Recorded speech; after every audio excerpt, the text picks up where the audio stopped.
والسلام على أشرف الأنبياء والمرسلين أبي القاسم محمد المصطفى وآله الطاهرين صلوات zikr edeyik.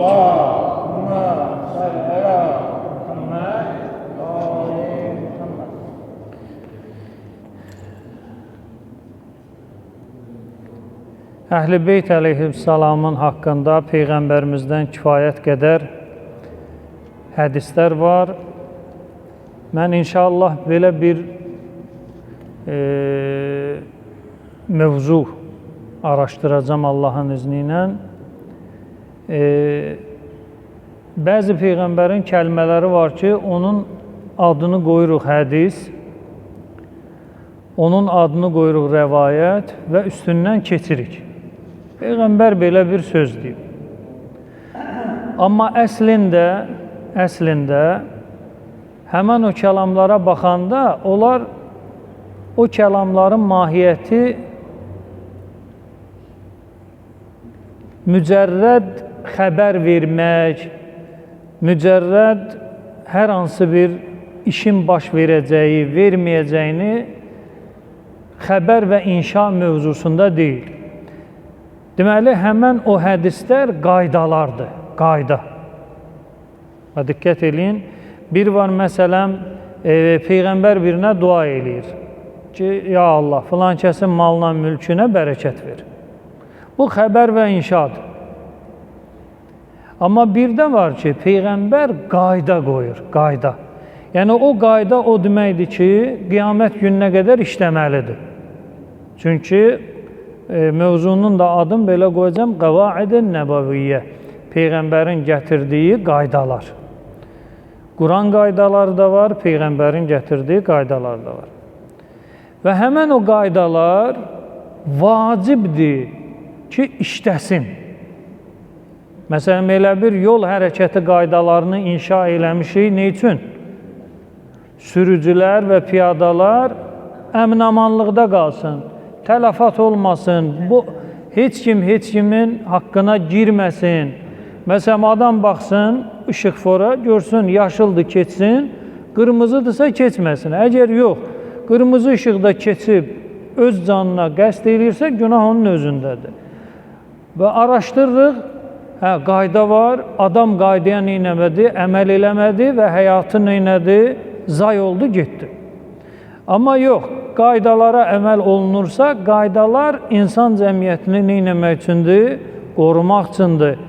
Onu təhlükələrdən hifz-amanda saxlamaq üçündür. Və dinimiz də həm dünyanı əhatə eləyir, həm də ahirəti əhatə eləyir. Peyğəmbərimizin və Allahın bizim üçün qoyduğu qaydalar, niyə qayda deyirəm? Biraz ağır olsun. Çünki hədis deyəndə üstündən keçirlər. Amma qayda deyəndə, qayda pozuntusu olanda onun nədir? Cəzası var, məsuliyyəti var. Allah qarşısında bəndə nədir? Cavab verməlidir. Misal, Quran qaydalarından biri. Allah Quran-ı Kərimdə buyurur, ayənin məzmununu çatdırıram. Bir nəfər, bir mömini bilərəkdən öldürərsə, ona Allahın lənəti, qəzəbi filan əbədi cəhənnəmlikdir. Ayə belədir, əbədi cəhənnəmlikdir. İndi, baxırıq İslam tarixinə.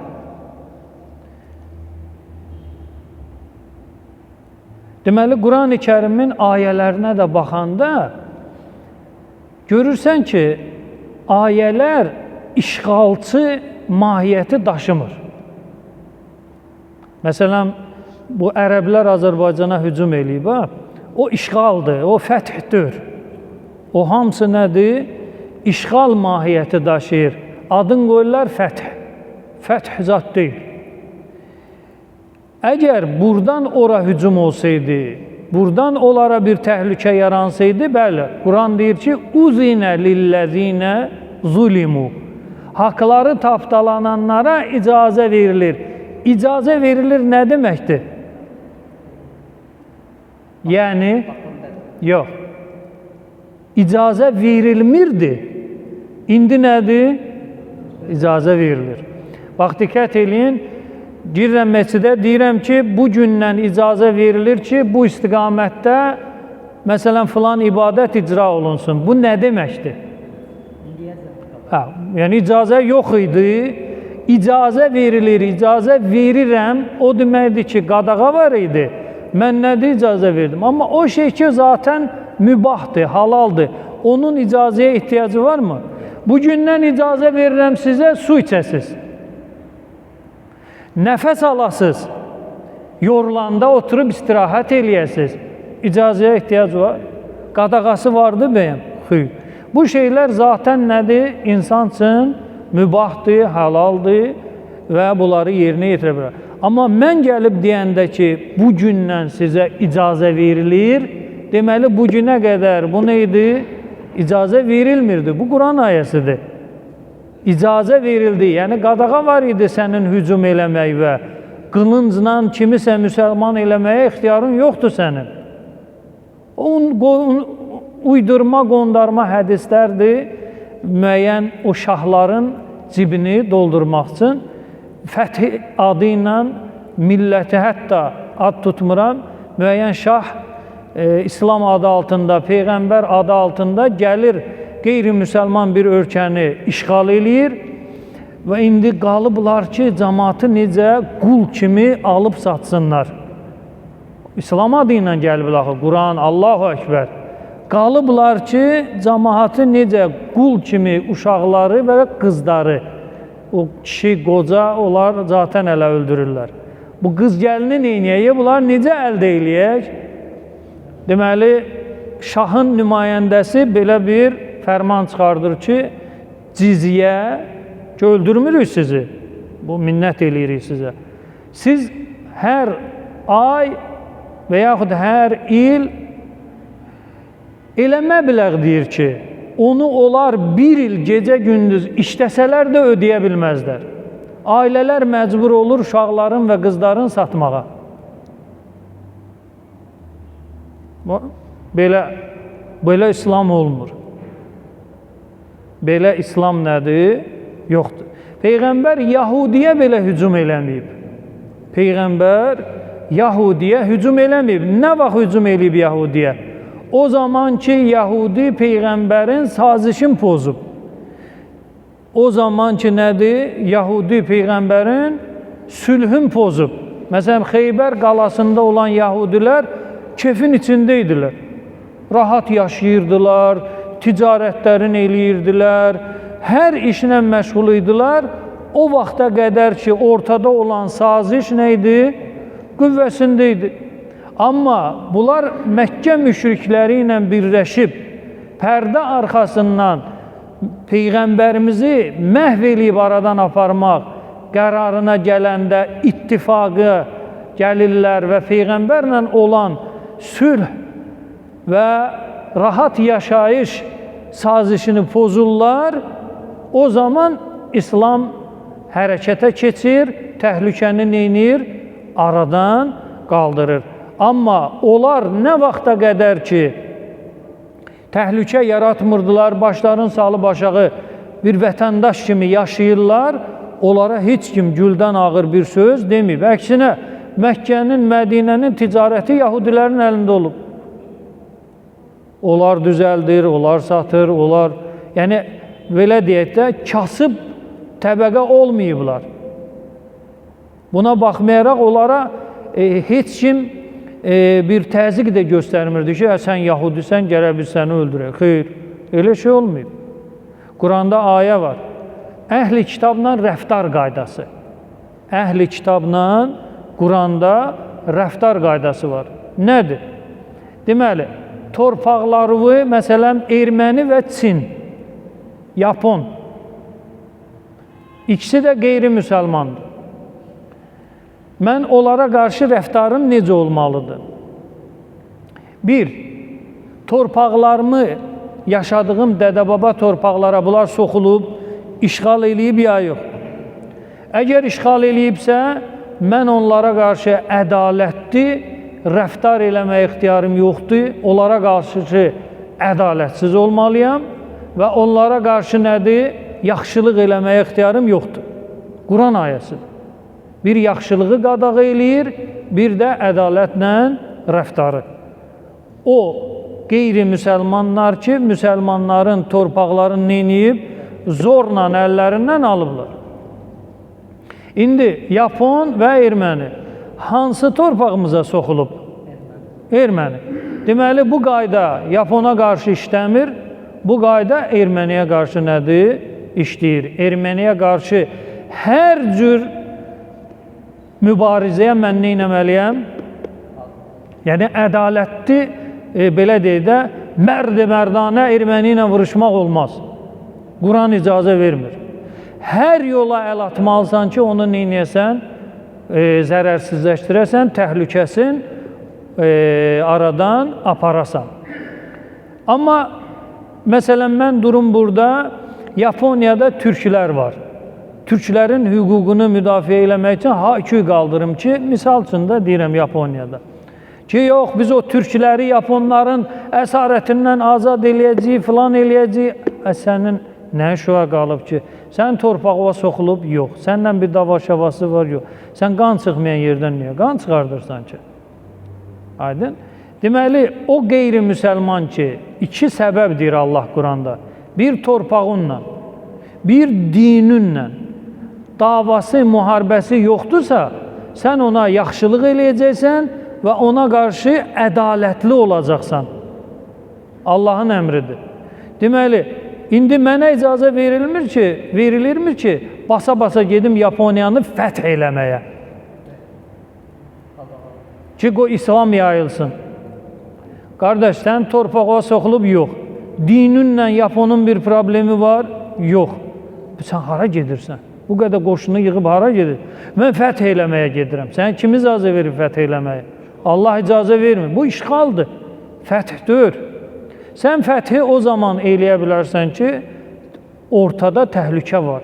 Ortada sənin dinin təhlükədədir. Məsələn, Yapon yığışır, gəlir səni nə etməyə? Dinini aradan aparmağa. Dinin təhlükədədirsə, sən Yapona qarşı nə edəcəksən? Vuruşacaqsan. Yapon yığışır, gəlir ki, filan əsrdə Yapon gəmisi Xəzər dənizində üzüb. Ora bizimdir. Və yaxud Xəzər dənizinin dibində bir Yapon yazısı tapılıb. Deməli, ora bizimdir. Yaponlar yığışır, gəlir üstümüzə, torpaqlarımızı əlimizdən almağa. Allah bizə əmr eləyir ki, onlara qarşı neyniyək? Vuruşmalıyıq. Deməli, dinin və torpaqların təhlükə altındadırsa, onda sən hərəkətə keçə bilərsən. Amma yox, cəmaatın səndən Çinlinin qulağına girmir ki, sən haradasan, nə? Pulu ver, əşyaları düzəldim. Yaxşı pul ver, yaxşı əşya düzəldim. Pis pul ver, pis əşya düzəldim, verim sənə. Mən maraqlıdır, sənin rəngin nə rəngdədir. Mənə məsələn, biz halal istəyirik ya, bizim süfrəyə haram qatma. Səhərsi günü deyir ki, filan malın saxtasını çıxart. Bu Çinli də belə baxır ki, dünənləri və sən halal, haram, Allah qorxusu, mən şərab içə bilmərəm, donuz əti bismillahsız, Yapon kafirdir, ət gərək bismillahla kəsilsin, yox onu yeyə bilmərəm. Səhərsi gün yalvarır ki, bu malın saxtasını nə olar çıxart da. Yazıq Yapon sən necə başa düşdün, belə İslam olar. Hər halda, deməli, məsələmiz budur ki, qaydalar var, qayda. Bu qaydadır. Bu qaydanı, dediyim qaydanı din və torpaq təhlükəsi. Bu, Allahın bəndəsi üçün, iman gətirən şəxs üçün qoyduğu nədir bir qaydadır. Bu qaydanı pozmaq olmaz. Nə onu tərk eləyə bilərsən, nə də ona aşa bilərsən. Özündən AB bəndi qoyub, hücum çəkəsən, gedəsən ki, məsələn, İslam, müsəlman bir dövlət nə vaxt qüdrət tapsa, qeyri-müsəlman dövlətlərinə hücum eləyib, onların torpaqlarını fəth eləyəcək və qız gəlinlərini də əsir götürüb bazarda satacaq. Belə din olmaz. Yaxşı, indi sən zəifsən, Amerika güclüdür, girib səni tapdarıyar və illik cizyə də qoyar dollarla, heç nəfəs ala bilməzsən. Olar, razısan buna? Yox, ona olmaz. Amma mən gücləşəndə, gedib onun başını da kəsəcəm, qulağını da kəsəcəm, qız gəlinini də götürüb gəlib burada bit bazarında satacaq. Belə olmur. Belə din yoxdur. O din şahların dinidir. Güc tapanda hücum eləyirdilər. Məsələn, şah var, qayıdır, deyir ki, mən müəyyən ölkəni fəth eləməkdə məqsədim oranın təbii sərvətləridir. Kaş bizlə onların arasında oddan bir dağ olardı. Nə biz ora keçə bilərdik, nə də onlar bizi tərəfə keçə bilərdi. Yaxşı, sən Allaha xatir fəth eləyirsənsə, niyə peşmançılıq izhar eləyirsən? Elə olmur. Bu şahların dini ilə din olmur. Əla kulli hal qaydalar var, o qaydalar pozulmamalıdır. İstər Quran qaydaları, istər Peyğəmbərimizin gətirdiyi qaydalar. Məsələn, Peyğəmbərin ailəsinə məhəbbət Quran ayəsidir. Əhl-i Beytə məhəbbət Quran ayəsidir. İndi baxırıq İslam tarixinə, Peyğəmbər dünyasını dəyişən kimi bu qayda işlədi ya işləmədi? Heç bir işləmir. Fatimə Zəhradan başlayır. Küsülü, qəzəbli dünyasını dəyişdi. Həzrət Əli əleyhissalam başında qılınc dünyasını dəyişdi. İmam Həsən əleyhissalam budunda xəncər və ciyərində zəhər dünyasını dəyişdi. İmam Hüseyin əleyhissalam başı Şamda, ayağı orada, bədəni burada, filankə burada. Yəni bir nəfər yoxdur ki, Əhl-i Beytdən Quran qaydasına müsəlmanlar tərəfindən əməl olunsun. Və Peyğəmbər dönə-dönə tapşırır, "Uzəkkirukum fi Əhl-i Beyti, uzəkkirukum fi Əhl-i Beyti, uzəkkirukum fi Əhl-i Beyti." Peyğəmbər 100 dəfə təkrar edir ki, "Və nə badə mənim Əhl-i Beytimə qarşı sərt olasınız, onların haqqına girəsiniz, onlara zərər ziyan yetirəsiniz. Baxın ha, qiyamət günü mənlə siz üz-üzə gələcəksiniz. Baxın ha, baxın. Peyğəmbər dünyasını dəyişən kimi Peyğəmbərin dəfnində iştirak eləmədilər. Həmən bu müsəlmanlar Peyğəmbərimizin dəfnində iştirak eləməyib. Qusulunda iştirak eləməyib. Və neçənci gün dəfn olunub, qızından soruşur ki, Peyğəmbər nə vaxt dəfn olunub? Bu da Peyğəmbərə olan nə? Quran məhəbbəti. Qaydalardır, birinci müsəlmanlar tərəfindən pozulub, əməl olunmayıb və yaxud qaydaya qulaq artırıblar, burun artırıblar, əl-qol artırıblar.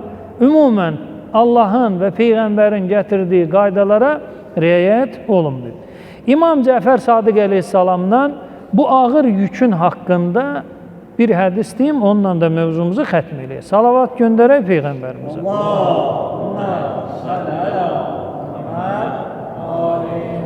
Yenə təkrar eləyirəm. Kimsə bir şiyə kitabından hədis gətirə ki, imam deyir ki, hücum.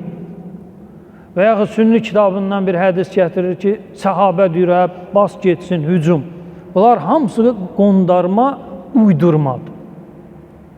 Qurana zidd olan nədir? Hədislərdir. İstər siyyə hədisi olsun, istər sünnə hədisi olsun. Məqbul deyil. İmam Cəfər Sadiq əleyhissalam buyurur, Mətlubatın nas fid-dünya əl-faniyə ərbəətun.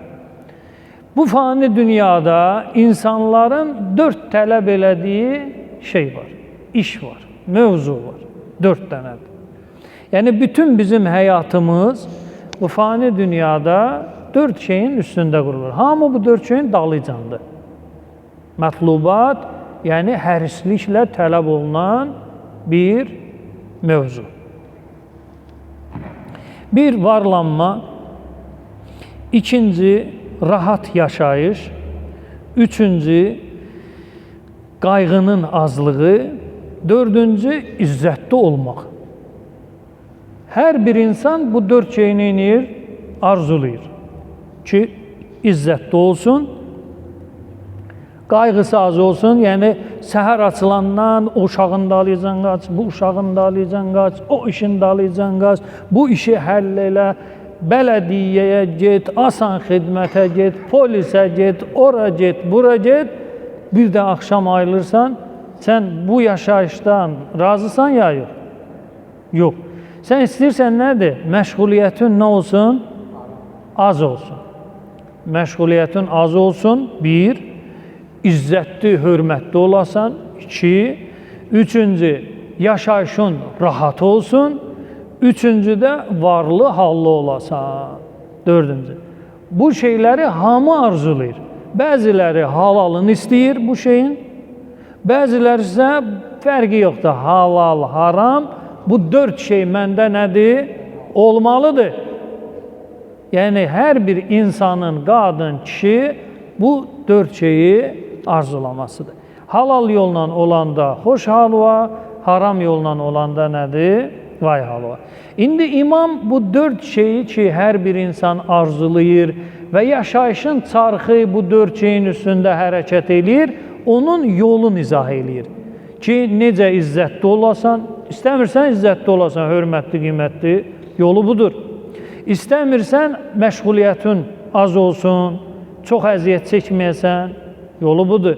İstəmirsən rahat, firavan həyat sürəsən, yolu budur. İstəmirsən varlı, imkanlı, qüdrətli olasan, yolu budur. İmam indi yolları izah eləyir.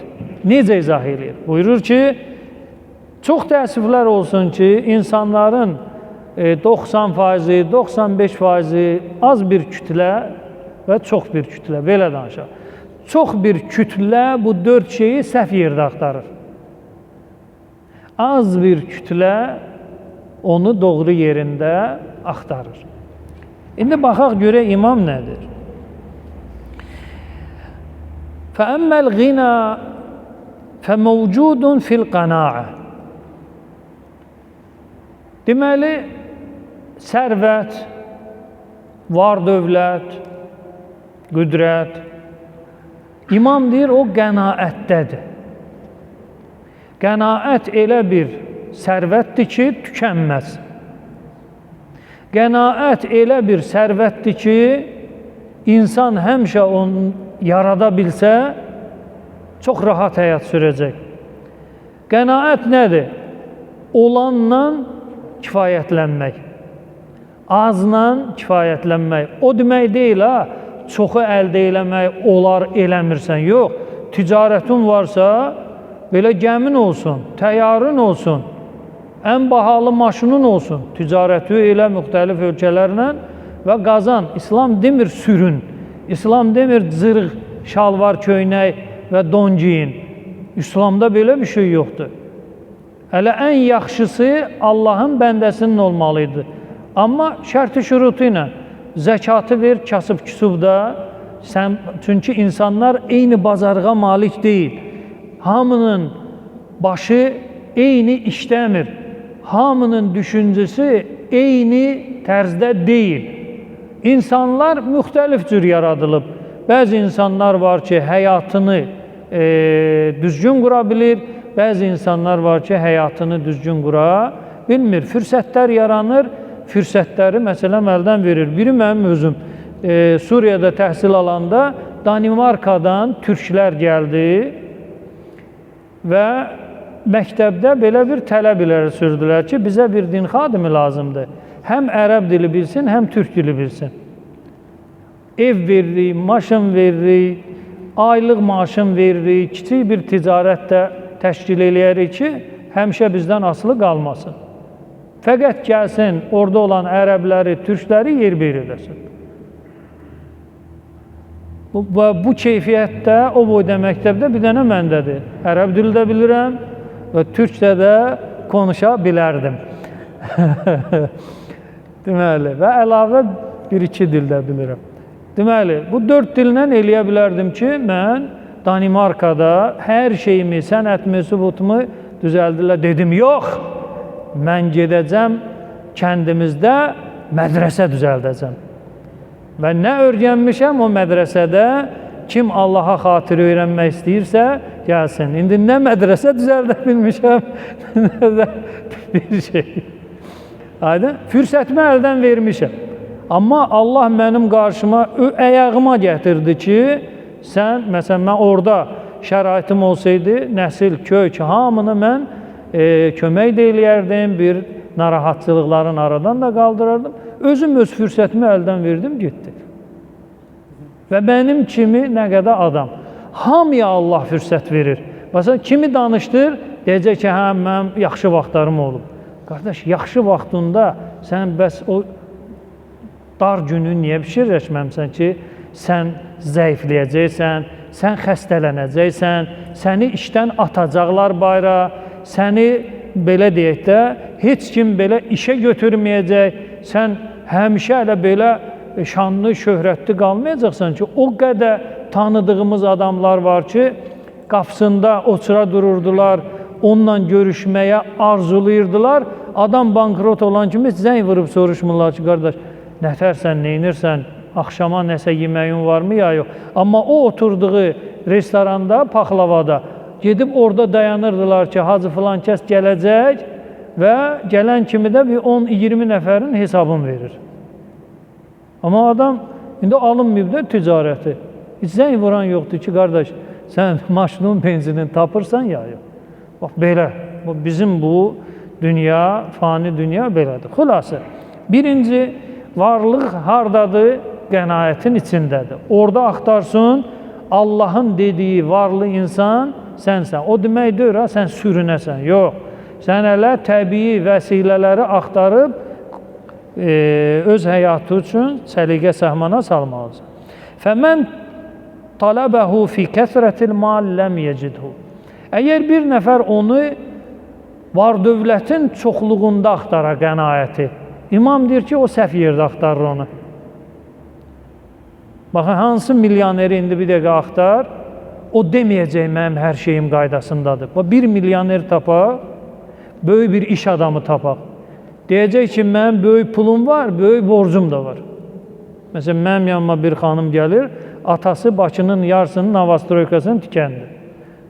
Elə şey üçün gəldi ki, mən belə fuzul hissi ilə soruşdum ki, ay xanım, siz bura ata bir dənə knopka ilə bütün bu mövzular həll olar. Mən axundun yanına sənin gəlməyin biraz məntiqli deyil axı. Dedi, hacı uzaqdan baxan belədir. Hətta mən pulu banka qoymadıq. 5 milyon dollara satılan obyektin kravatımın altında yatmışam üstündə 3 gün, 4 gün. Amma bizim o qədər pulumuzla o qədər də borcumuz var. Yəni ondan alırıq, buna veririk. Adı budur ki, bu pul bizimdir, amma bizim deyil. Borclarımızı qaytarsaq biz sıfırda oturacağıq. Aydın? Deməli, var dövlətin çoxluğu qənaət orada deyil. Orada axtarırsan ki, qoy mənim kisə ilə dollarım olsun, mən heç nə istəməyəcəm, dayanacam, sıfırlanacam və qənaət bəxş olacam. İmam deyir ki, o orada deyil. Bu bir. İkinci, əd-də'ə. Də'ə nə deməkdir? Rəğədul eyş, rahə və səkinə. İnsanın yaşayışının firavan olması, təminatlı olması, rahatçılıq və qəlb aramlığı. Deyir, də'ə hər bir insanın tələb elədiyi bir şeydir. Onu harda axtarmalısan? Xiffətil məhmil. Məhmil nədir? Yük. Yükün yüngüllüyündə. Bu nəyə işarədir? Biz hamımız istisnasız hansı yükün altına giririk həmişə? Ağıra, yox. Ağıra giririk ki, çox əldə eləyək, gəlirimiz çox olsun. Hamı ağır yükün altına girir. Amma imam deyir ki, o də'ə dediyimiz yaşayışın firavanlığı ağır yükdə deyil, xiffətil məhmil. Yükün yüngülündədir. Onu tapmaq lazımdır. İnsanlar onu harda axtarır? Yenə səhv yerdə axtarır. Üçüncü, qillətil ehtimam. Ehtimam qayğı deməkdir. Qayğı təbii ki, hər bir insanı insan eləyən sifətlərdən biri onun qayğıkeş olub olmamasıdır. Hər şeydə, işində qayğıkeş olmalısan, yaşayışında qayğıkeş olmalısan, Ailində qayğıkeş olmalısan, dostlarla, qonşularla, ümumən insan və qayğıkeşlik bərabərdir, qayğıkeşlik. Əgər bu sifət varsa, hamı ondan oturub duracaq, hamı onu görmək istəyəcək. Amma qayğıkeş olmayan insandan hətta belə müdürdürsə işçiləri qaçacaq, ailədirsə üzvləri qaçacaq, qohumlardırsa qohumlar nə edəcək? Qaçacaq ki, biz buna qayğı göstəririk, cavabında nə alırıq? Əksin. Bu yaşayışımızın, belə deyək də, gündəlik yağan yağışıdır. Deməli, qayğıkeşlik tələb olunan bir sifətdir. İmam deyir ki, qillətil ehtimam, qayğıkeşliyin azlığı. Qayğıkeşliyin azlığı nə vaxt olur?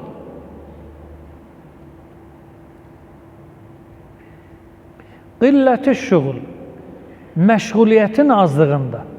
Yəni, əgər sən özvə günü üçün, məsələn, misal deyim də, səhər işləyir Boltda taksi, günorta işləyir Voltda çatdırma və axşam da işləyir, məsələn, kimisə işdən evə aparmaq üçün bir aylıq alıb aparır. Adam da işindən çıxır universitetdən, idarədən, gəlir onu götürür, aparır. Səhər, günorta, axşam bu adamın başın qaşımağa vaxtı nədir? Yoxdur. Deməli, qayğıkeşlik, insan qayğıkeş, bunlar hamısı qayğıdan irəli gəlir də. Qayğıkeşliyin azlığını işin çoxluğunda tapa bilməyəcəksiniz. Yəni, elə bilmədiyinə ki, özünə çox iş yeri açanda sənin qayğıkeşliyin mövzun həll olacaq, olmayacaq. Sonuncu, əmməl izzu fə mövcudun fi xidmətil xaliq. İzzətli, hörmətli olmaq istəyirsənsə, Allahın xidmətində olmalısan, xaliqin. Məxluqun xidmətindən adama izzət gəlmir. Bax, diqqət edin.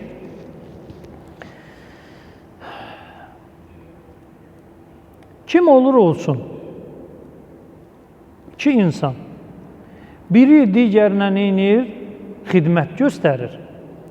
O xidmət göstərən məqsədi var ki, bu xidmət vasitəsilə hörmətli, izzətli olsun. Misal götürək Pakistanın o keçmiş prezidenti. Prezident olanda nə idi? Hörmətli, izzətli, hər qapını o imzası ilə hər şey həll olurdu, düzdür? Kimin xidmətində idi? Xalq, məxluqun. Məxluqun xidmətindədir. Sonu nə oldu? Tutdular, saldılar içəri. Hələ nə olacaq Allah bilsin. Deməli, məxluqun xidmətində olmaq, belə həmən o şəxs kimi hansı məqamı tutursan tut, sənə izzət nədir? Gətirməyəcək. İzzəti harada axtarmaq lazımdır? İmam deyir, xaliqin xidmətində. Orada sən izzətli olacaqsan. Hətta məxluqlar sənə əhəmiyyət verməsə də belə. Məsələn, mömin var, heç kim tanımır ki, bu gizlində Rəbbinə necə xidmət göstərir. Heç kim bilmir. Biz elə bilirik ki, elə dur buradan görüm, hə. Biz. Çünki biz məxluquq. Məxluq izzət vermir. İzzəti sən xaliqdən qazanacaq. Qoy məxluqat bilməsin. Allah qiyamət günü biz bunun nurundan, qiyamət günü biz bunun mələkələrin bu şəxsə hörmətindən, qiyamət günü peyğəmbərlərin, salih bəndələrin bu şəxsə hörmətindən dəhşətə gələcək ki, heç bu mənim yanımda oturanda mən dururdum ki, bunun toz torpağı üstümə tökülməsin. Amma qiyamət günü bu, kimdir bu? Deməli, izzət Allahın xidmətindən irəli gəlir. Amma hələ o Pakistan misalı kifayətdir ki, məxluqun xidmətindən adama izzət nədir? Gəlməz. Əlhəmdülillahi Rabbil aləmin. Allah Teala şəhidlərimizi qəriq rəhmət eləsin. Allah Teala gələn günlərimizi xeyrə calasın. Allah Teala əskərlərimizi, ordumuzu, yurdumuzu hifz amanda saxlasın. Ordumuz hər zaman müzəffər olsun. Allah Taala vətən düşmənlərini məhv nabud eləsin. Allah Taala xəstələrə, qazilərə şifa versin. Allah Taala ehtiyacı olan, müşkülü olanlara hövlü qüvvəsi ilə yardımcı olsun. Allah Taala zamanə imamın zuhurunu təcil eləsin.